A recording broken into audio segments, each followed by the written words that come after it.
The U.S. president said today that after a months-long pause, those tariffs will take effect next week. Trump defended the move, blaming previous administrations for allowing what he describes as unfair trade deals. We were led by, in some cases, fools, because anybody that would sign documents like they signed, where they were able to take advantage of the American people, like has happened over the last long period of time, except for a little 4-year period that took place 4 years ago. But anybody that would agree to allow this to happen to our country should be ashamed of themselves. Richard Madan is in Washington. And Richard, you were in the room when Trump said that. Yeah, we were. We were in the Gilded East Room of the White House for that joint press conference where the question of tariffs was brought up by a colleague. And Trump essentially said that, yeah, it's happening. And these tariffs, of course, Ian, goes back to those initial tariffs Trump threatened to slap on Canada and Mexico linked to border security and fentanyl. You'll recall Trump initially paused them until the beginning of March to kickstart negotiations. And as a result, Canada scrambled, promising to bolster security along the northern border and appointed a fentanyl czar, as the White House requested. But apparently, that's still not enough to satisfy the administration. And Trump says those tariffs are going forward and on time. Watch this. We've been mistreated very badly by many countries, not just Canada and Mexico. The tariffs are going forward on time, on schedule. This is an abuse that took place for many, many years. And I'm not even blaming the other countries that did this. I blame our leadership for allowing it to happen. So this could be another negotiating tactic by Trump, but it's also part of this frustration we're hearing from Canadian leadership. Even Ontario Premier Doug Ford said it last week during his visit here, is that the goalposts keep moving. No one knows what would satisfy Trump to show that the border is secure and fentanyl flow has been slowed.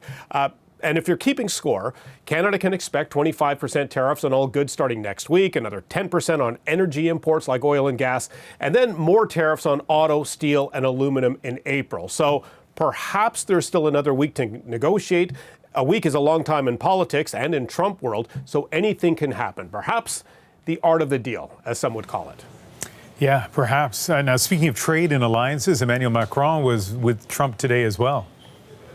Yeah, he was, as part of some diplomatic counter-diplomacy. Macron is the first leader of two separate high-stakes European leaders to visit the White House, and the European leaders are urging the president not to abandon Ukraine as the U.S. negotiates a peace deal with Russia that Europe, by the way, has largely been excluded from. Now, Macron has since confirmed that some European countries are prepared to bolster more money to secure Ukraine and possibly even send troops into Ukraine, but in a limited role. But Macron sent a message in saying that America's leadership is still needed to play a crucial role to broker a ceasefire. Watch. A lot of my European colleagues are ready to be engaged, but we do need this American backup because this is part of the credibility of the security guarantees, and this is our collective deterrence capacity. And I have the feeling that the president has this capacity. So it was something to observe in the East Room at that press conference. The two leaders genuinely appeared friendly and engaging. But behind the scenes, European leaders are increasingly worried at the U.S. essentially parroting Kremlin talking points. We heard the president blame Ukraine for starting the Russian invasion.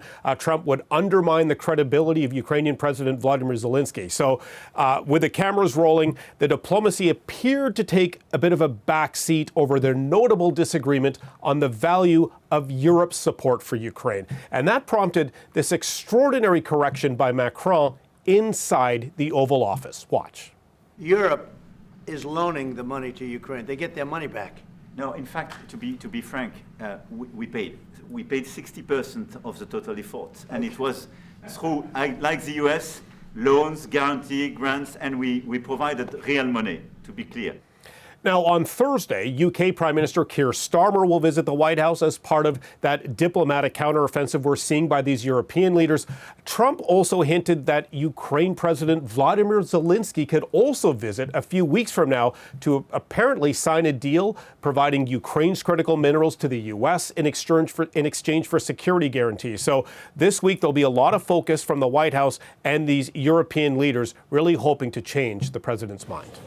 Thanks, Richard. You bet.